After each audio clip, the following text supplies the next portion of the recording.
What's going on, guys? So in today's video, we'll be debunking the biggest misconception about Kareem Abdul Jabbar's career. Now, I had first heard this on Fox's Undisputed when Chris Broussard was on as a guest many months ago, but it only recently came back to my attention as I was listening to Chris Broussard and Rob Parker's podcast when he once again proclaimed this as a fact. Kareem Abdul Jabbar forced his way out of Milwaukee to the Los Angeles Lakers. The difference is he didn't do it just to win championships. He did it for a lifestyle reason. He wanted to be in LA, but they didn't even make the playoffs his first couple years in LA. Kareem missed the playoffs in 1975 and 76. Smack dab in the middle of his prime. Yes. He missed the playoffs. You can't fathom LeBron James. So in debunking this statement made specifically by Chris Broussard not only on his podcast, but on various Fox Sports shows, we'll first take a look at Kareem Abdul Jabbar's 1974-1975 season.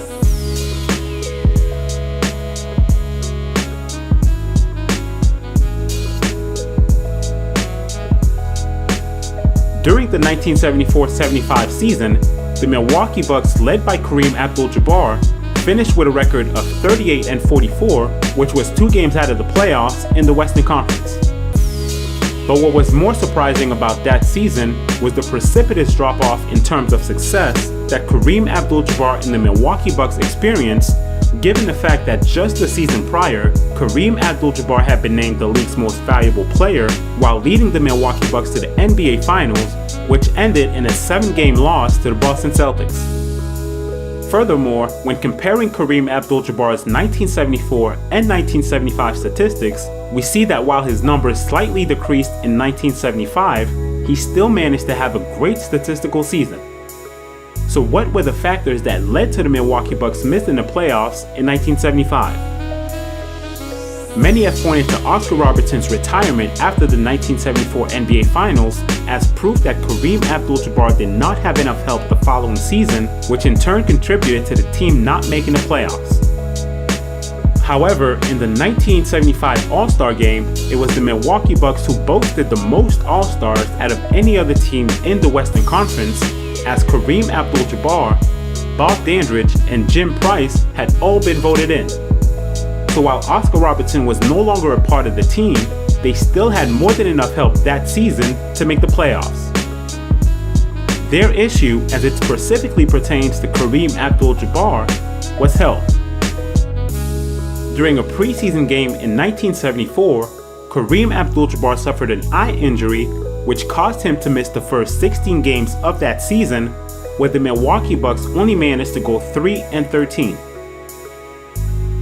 But upon Kareem Abdul Jabbar's return, the Milwaukee Bucks not only won 14 of their next 20 games, but also finished with a 35-30 record with Kareem Abdul Jabbar in the lineup, which was the 4th best record in the West when looking at every team's last 65 games.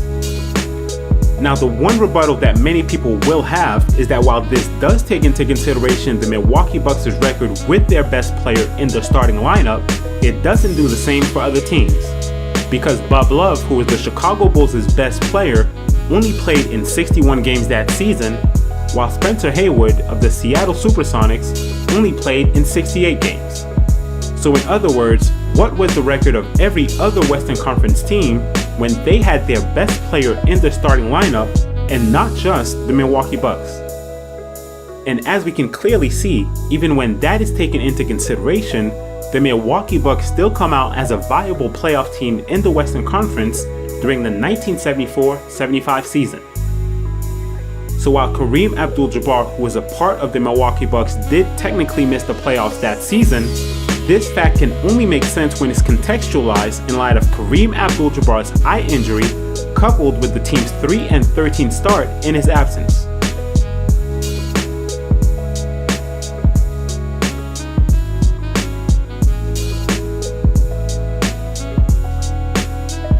After the 1974-75 season, Kareem Abdul Jabbar was traded from Milwaukee to the Los Angeles Lakers, where he was able to stay healthy the following season, playing in all 82 games and winning the league's MVP award.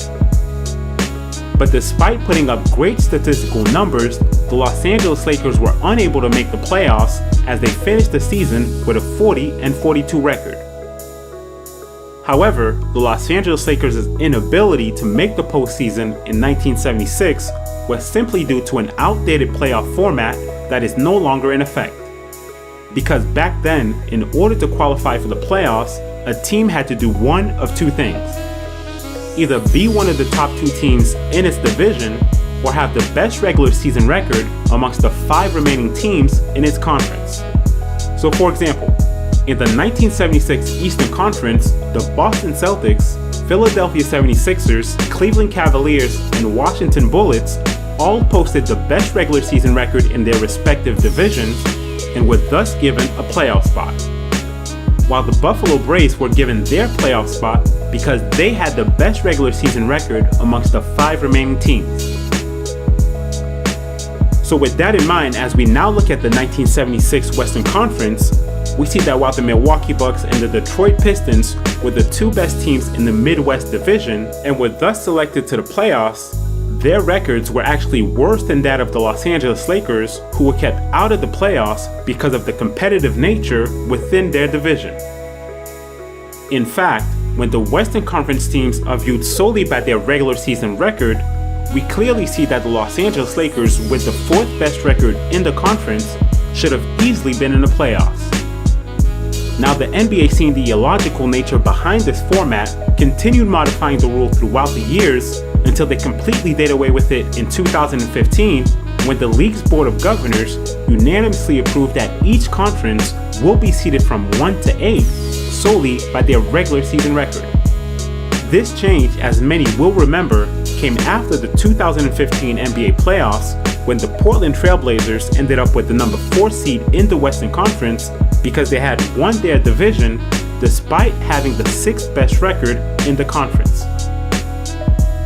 So as we've shown, while it is factual to proclaim that Kareem Abdul Jabbar's teams did not make the playoffs during the 1975 and 1976 season, it must be put into context that this was never a byproduct of Kareem Abdul Jabbar's lack of talent and or abilities as a player, but a prime product of injuries and a flawed playoff format that has since then been eradicated.